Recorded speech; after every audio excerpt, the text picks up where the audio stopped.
This is Find Your Dream Job, the podcast that helps you get hired, have the career you want, and make a difference in life. I'm your host, Mac Pritchard.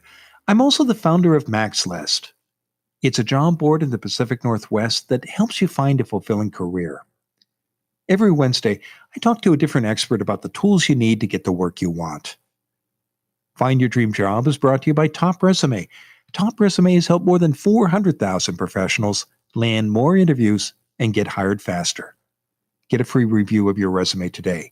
Go to maxlist.org/topresume. You decide it's time to change careers, but you struggle to get started.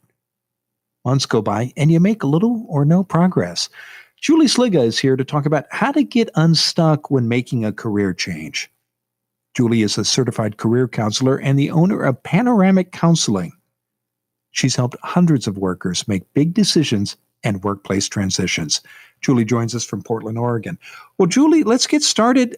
We're talking about why people get stuck when making a career change. What are we talking about here when we talk about career change? It's more than switching jobs, isn't it, Julie? Yeah, it sure is, Mac. So I have worked with a lot of employees who are making some pretty big career transitions. My background is in vocational rehabilitation. So a lot of people that I've worked with are folks who are not able to go back to their normal line of work for whatever reason. So I've really worked with individuals who are doing a pretty major type of transition in their life. And what's the biggest challenge people who are making those big transitions face? Yeah, I think that people tend to think about change for a long time before they feel ready to take action. So I really try to work with them following a variety of different steps so that they feel really confident in their decision when they are ready to move forward. The first thing I would say is definitely do your research. I talk with people about using a variety of different tools um, so that they can explore different occupations, different areas of their interest, their values, and things that they might find fulfilling in a workplace setting. So, take notes about if you're doing interest inventories, take notes about that. Um, just for example, if you've always wanted to be a nurse, when you do your research, you'll basically outline the steps that are required to attaining that profession. So, in your research, you're going to learn about what a nurse earns, how many jobs there are in your local economy. You're going to learn about what the education requirements are to access that occupation. So, the first step that I think is very important is to do research. Okay. So research can help. And you mentioned that sometimes it takes people a long period to make a choice. Is that normal, Julie? Should you expect that if you're considering a career change to take that it will be natural, that it'll take some time? Yeah, I think it's absolutely normal. We tend to get comfortable in the current situations that we're in. Sometimes people are worried that they're going to have to start all over again at the bottom, or if they're employed, maybe they have a flexible work schedule that they don't want to give up. So people, for any number of different reasons, get really comfortable in the situation that they're in. And they worry that making a change means losing something or potentially taking a step back. So, when you do your research up front, you can either dispel those myths or maybe uphold some of your concerns, or potentially even allow you to see your career from a completely different angle. Does it help, Julie, when you're preparing to do that research to make a list of those concerns that you have and explore them as you look at your possible new profession? Yeah, absolutely. I tend to work with people and help them address internal, external obstacles that they might need to address before proceeding with a career change. I think that fear is a really big factor when somebody's contemplating a career change or a big transition. So I encourage people to consider the pros and cons of change from a holistic perspective. So if you factor in physical, emotional health, cognitive satisfaction, social aspects of working, family commitments, spiritual fulfillment, and financial factors. Um, all of these things are components that make up our our beings as a holistic person. So, when you contemplate the pros and cons of each of those areas, do you feel more inclined to move forward with your career transition versus staying where you are? You mentioned people get stuck because they feel comfortable, and also they get stuck because they're afraid of change and the uncertainty that it can bring. Are there other reasons why you see the clients you work with get stuck when they're considering a career change? Yeah, for sure. I think that there's a lot of people really tie their identity up in their careers. So when somebody's contemplating a big career pivot, it's really difficult for them to see themselves in that new light because their identity is so tied in with what they were doing before. I've worked with a lot of firefighters who have a lot of social connections in their career and things like that. I've worked with artists who, that's very much a central part of their identity. So when people are considering a career transition, it's really like an invention of self all over again, or it can be. And what inspires people to move forward? Because there's a reason they're making the career change. They might be comfortable in their current occupation, and maybe they're again afraid of the uncertainty, or their identity is wrapped up in the job. But what are the positive reasons that can help people get unstuck and move forward with a career change? Yeah, I tend to focus on an individual's strengths in my work with them. So, there may be potential strengths that are being untapped in their current role. Maybe they'll have a greater level of job satisfaction if they do make that change. It's potentially, if I'm working with somebody who hasn't worked in a little while, they may find more fulfillment and more purpose when they do go back to work doing something that's, potentially different from what they were doing before.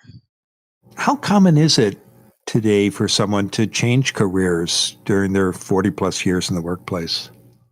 I think it's really common right now for people to have multiple different careers that they try out throughout their lifetime.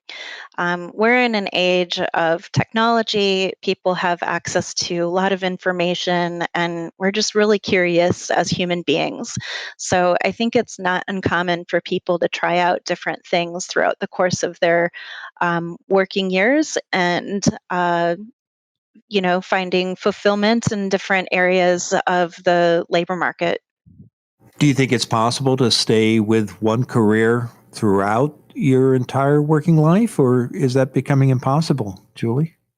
That's a good question. I'm not sure that I've considered because I am such a huge advocate for people making some improvements, minor or large ones, if that's what their goal is. I've certainly worked with individuals who have had long term careers in certain professions, who may be no longer able to do those professions. So certainly it's not unheard of, but I do think that we're just in different times where we're trying out new things, learning new things, and really finding those a certain type of fulfillment when we're challenged on a cognitive level. Well, let's talk about how to get unstuck when making a career change. And you had talked about research, and you mentioned looking at different occupations, and And I'm curious, what are some of the other techniques that you recommend when doing that research? Yeah, so I tend to start with people's current skills. So I always kind of try to take the least amount of time or training that may be necessary for somebody to try out a different career.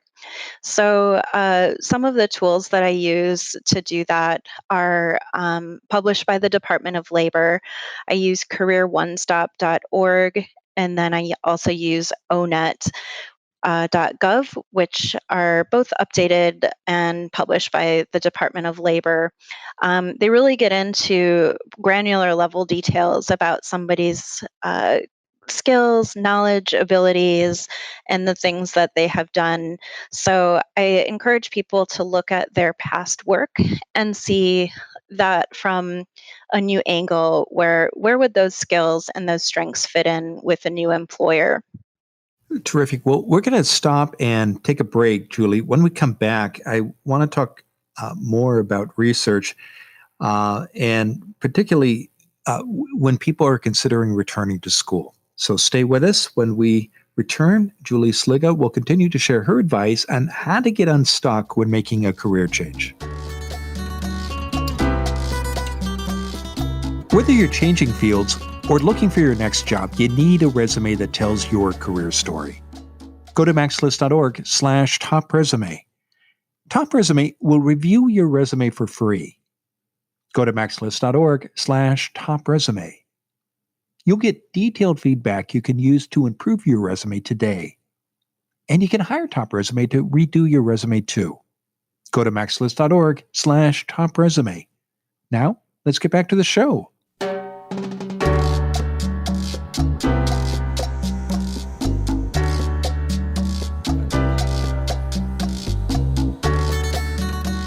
We're back in the Max List studio. I'm talking with Julie Sliga. She's a certified career counselor and the owner of Panoramic Counseling. Julie has helped hundreds of workers make big decisions and workplace transitions, and she joins us from Portland, Oregon. Julie, before the break, we're talking about how to get unstuck when making a career change. Often people in making a change in their careers consider going back to school, and you were talking about the importance of research. What kind of research do you recommend doing if you're considering perhaps getting a new degree or certification or license? I recommend that people do a lot of different types of research, but one of my favorite tools for specific to education is informational interviews. So, if somebody is returning to school and they're contemplating a specific program, I always encourage that individual to reach out to the academic advisor of that program and get some information from the advisor, and then also ask that advisor if they might put you in contact with some students who have been through that program. What kinds of questions do you recommend asking both the academic advisor and the students who've graduated from the program? I think it's good to know what you're getting into. So I'd like to ask questions that maybe aren't published on the school's website. So, I do like to ask the advisor about time and duration. I'd like to ask the advisor whether there are going to be any opportunities for student work or graduate assistant work, that type of thing. I also like to talk to the advisor about what types of work you would be qualified for once you get through the program. You might also ask if the school has any assistance with job placement once you're completed with that degree. So there's the nice thing about informational interviews is they're meant to be somewhat informal. You're gathering information and can ask any number of questions that you might be curious about. I always recommend to read the information on the school's site so that you're coming in with some information and are informed so that you can formulate some strategic questions. What about student loan debt? What questions do you recommend someone ask just to get a sense of the amount of investment they might have to make to get a degree or whatever the credential might be, and whether it's worth it or not? Yeah, I actually think that this is a good question to ask the students as well. If an advisor could put you in contact with any students who have been through the program, they might give you a better sense of, maybe they'll give you some information on salary and that type of thing once they're completed in the program. So definitely advise people that when they're considering taking on potentially a large amount of student debt, definitely asking questions of multiple sources. That information, again, is going to be available on the school's website, but may not have all of the information to factor in supplies, books, things like that. So maybe talking to the students will give you a better sense of the financial landscape once you're done with that program. I know another point you make with your clients is you encourage them to recognize that changing careers is hard. Why is it so hard to change careers? And why is it important to recognize this when you're going through that transition, Julie? Yeah, I do think it's a really hard transition for people to make. There's some pretty big transitions that happen in our lives, and career change is one of them. So definitely encourage people to remember that and maybe show themselves a little bit of grace while they're contending with a few different options that they're considering. I think that a lot of things are tied up in our career. We have our health insurance. We have um, some social networks that we get involved in. We have cognitive fulfillment. It's so many things, and it really does make a big portion of us as humans. So I do encourage people that when they're considering these big changes, they're really thinking about changing an entire lifestyle potentially. So go easy on yourself and give yourself the time to make that decision, and allow yourself to feel really confident when you do so. How do you see your clients who go through career changes maintain connections, relationships in a field that they might have left professionally, but they still want to keep those ties going?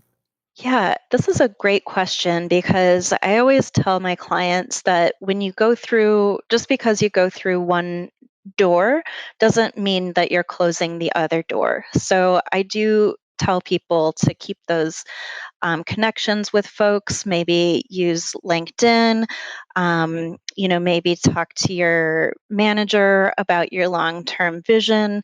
There may even be potential for your current company to support you in your long term vision. So I definitely encourage people to. Pull those people into them and keep them close because just because you go down one path doesn't necessarily mean you're closing the other door. Another way you recommend people get unstuck when switching careers is to work with a career coach like you. How do you know you're ready to work with a career coach if you're considering a career change? Yeah, that's actually a really big step that people take in and of itself, and I want to acknowledge that. Um, I think that people reach out when they feel just really frustrated with indecision or maybe feeling stuck. A counseling partnership can definitely help individuals with accountability and momentum. A counselor can help those individuals explore internal or external obstacles that need to be addressed in order to proceed with the change that they want. So, if you've been contemplating a career change for a long time and maybe haven't uh, found your next calling, perhaps it's time to reach out to somebody for help. What are your recommendations about how to find a coach? Should you try to engage someone who's in private practice, work with a career services center at perhaps your school where you went to college? What are some options, Julie? Those are all great options. So there are people who are in private practice and can offer one-on-one or maybe group coaching. Um, there are there's college career centers. I always plug the free resources that are listed on careeronestop.org. Again, that's the site that's published by the US Department of Labor, and they have a place where you can find your local Career One Stop Center. So I do encourage people to do what's going to fit within their means, and there is assistance no matter what those are. And what kinds of results should you expect from an engagement like that? Is this, and how long should it take? Are we talking about several meetings and suddenly a light bulb goes off and you get clarity about whether you want to make a change, or does it take more time and perhaps is more subtle than that? Yeah, after so many years in this field, I am still surprised by people. Sometimes people are really quick to make a change and potentially just needed the encouragement or needed to gather the resources or maybe needed a couple of sessions um, just to kind of get their bearings and collect that information. And then once they did, the path writes itself. On the other hand, there are other people that I've worked with for, maybe a year or more who are contemplating more obstacles, whether those are internal or external obstacles, that it may take them longer to make that change, which is why I always encourage the grace. Show yourself some grace. It's a really big thing that you're undertaking, and the benefit of working with a counselor is that you're going to still be accountable and you're going to be working towards that, on a weekly or maybe every other week basis. Well, it's been a terrific conversation, Julie. Now, tell us what's next for you. Yeah, thank you for asking. I actually just walked the walk myself and made my own career transition. This January, I opened up Panoramic Counseling, which is a Portland, Oregon based private practice, and I offer individual and small group career counseling and mental health counseling services. I also offer small group career counseling using a job club model for people who are interested in career transitions.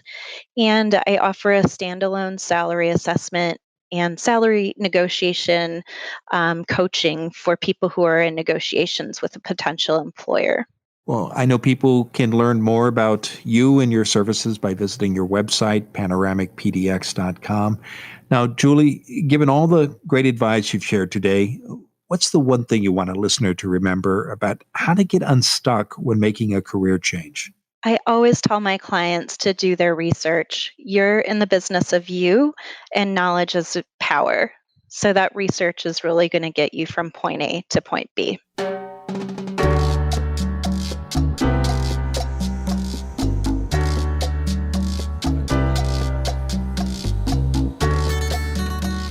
Make sure you never miss an episode of Find Your Dream Job. Subscribe to our free podcast newsletter. You'll get information about our guests and transcripts of every show. Go to maxlist.org/show notes. Again, that's maxlist.org/show notes. Next week, our guest will be Kate Dixon. She's the founder of Dixon Consulting and the author of Pay Up, Unlocking Insider Secrets of Salary Negotiation. Many people are uncomfortable asking for more money after getting a job offer, but Kate says a salary negotiation is like any business discussion. And to be successful, you need a plan before you start the conversation.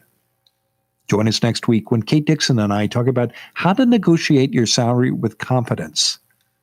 Until next time, thanks for letting us help you find your dream job. This show is produced by Max List. Susan Thornton Huff schedules our guests. Lisa Kislenberry Anderson writes our social media posts. Our sound engineer is Will Watts. Ryan Morrison at Podfly Productions edits the show. Dawn Mole creates our transcripts, and our music is by Freddie Trujillo. This is Mac Pritchard. See you next week.